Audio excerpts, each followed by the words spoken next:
Assalamualaikum warahmatullahi wabarakatuh. Perkenalkan, saya Muhammad Asdul Baik.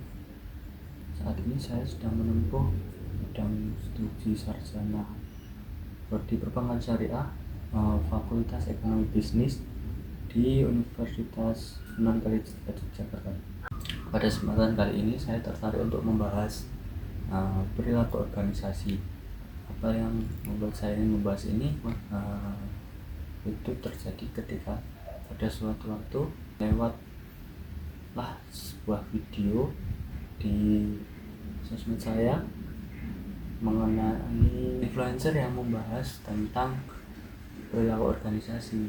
Nah, influencer itu dia tiga. Jadi saya merasa relate bahwa seorang tokoh besar itu juga pernah pelajari tentang perilaku organisasi ini atau organization behavior.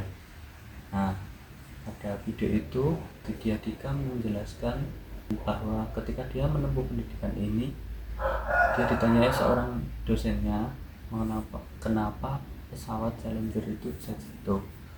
Padahal proyek itu merupakan proyek peluncuran kapal luar angkasa yang ditujukan untuk mengangkut seorang guru. Nah, gurunya itu kenapa diangkut di pesawat itu? Karena mempunyai tujuan untuk mengembangkan dan menarik lebih banyak minat untuk para siswa agar dapat belajar luar angkasa. Jadi ketika pesawat itu diluncurkan, guru itu nantinya akan menjelaskan materi atau memberikan wawasan ketika sedang orbit. Nah, sebelum berangkat itu semua orang yang ahli, ilmuwan, bahkan orang-orang pintar dikumpulkan untuk memproyeksikan agar pesawat itu dapat meluncur lepas landas dan aman sampai tujuan itu berakhir. Tapi yang terjadi, pesawat itu malah bakar dan meledak sebelum kapal luar angkasa itu dapat lepas landas.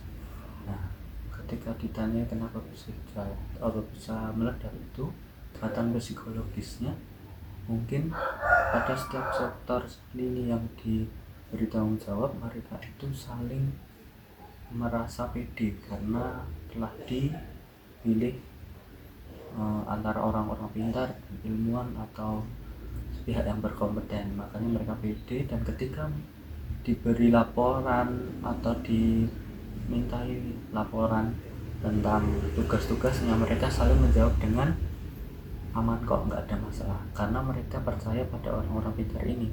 Masa orang pintar melakukan kesalahan? Jadi kurang lebih seperti itu.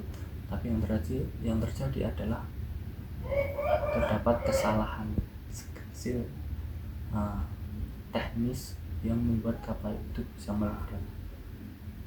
Apa yang bisa dipetik dari yang relate dengan perilaku organisasi ini? Jadi ketika kalian dalam suatu organisasi, dan organisasi itu ketika dimintai laporan atau dimintai bagaimana keadaan yang berjalan saat ini, Anda harus waspada ketika semua orang mengatakan baik semua, tidak ada masalah semua, aman semua. Nah, kalian harus waspada. Balik lagi ke materi yang ingin saya sampaikan mengenai perkenalan dulu tentang apa itu organisasi. Kita mulai masuk materi mengenai pengertian dari organisasi dulu. Organisasi menurut salah satu ahli yang kita jadikan acuan untuk belajar kali ini, dia Robbins dan Judge. Di tahun 2011 dia memiliki pandangan mengenai organisasi. Organisasi adalah unit sosial yang saling sadar, dikoordinasikan, terdiri dari 2 atau lebih orang yang berfungsi secara relatif berkelanjutan untuk mencapai tujuan. Tujuannya ini dicapai secara bersama dan boleh satu tujuan atau serangkaian tujuan selanjutnya. Kemudian pengertian perilaku organisasi tersebut, menurut Robbins dan Just tadi, perilaku organisasi adalah suatu bidang studi yang menginvestigasikan dampak perilaku dari individu, kelompok, dan struktur dalam organisasi dengan maksud menerapkan pengetahuan untuk memperbaiki efektivitas organisasi.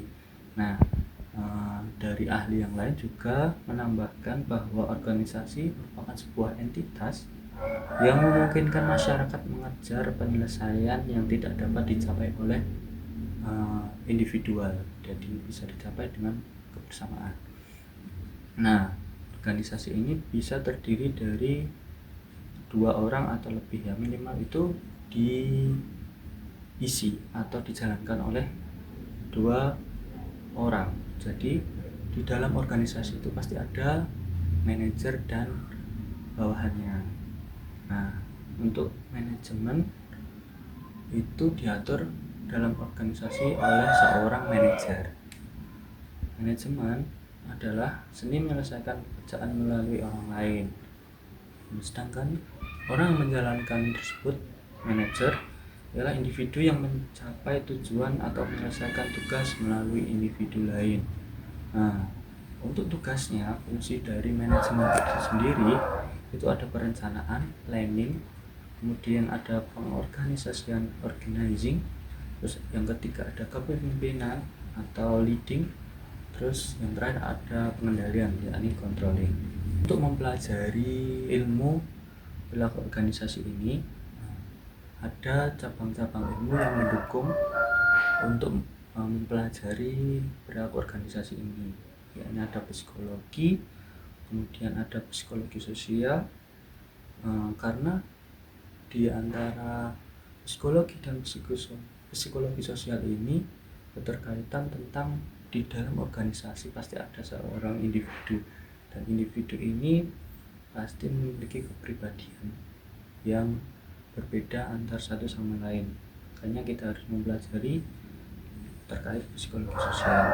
Kemudian ada sosiologi yang membahas tentang masyarakat dan struktur sosial. Kemudian ada antropologi, nilai, daya, perkembangan manusia. Dan kemudian terakhir ada ilmu politik terkait tentang pengambilan keputusan atau berkaitan dengan kekuasaan. Tantangan untuk menjalankan organisasi ini itu ada ekonomi, globalisasi, kemudian ada keragaman angkatan kerja, kemudian ada peningkatan kualitas dan produktivitas, kemudian ada jumlah tenaga kerja. Seperti itu untuk materi pertama. Terima kasih.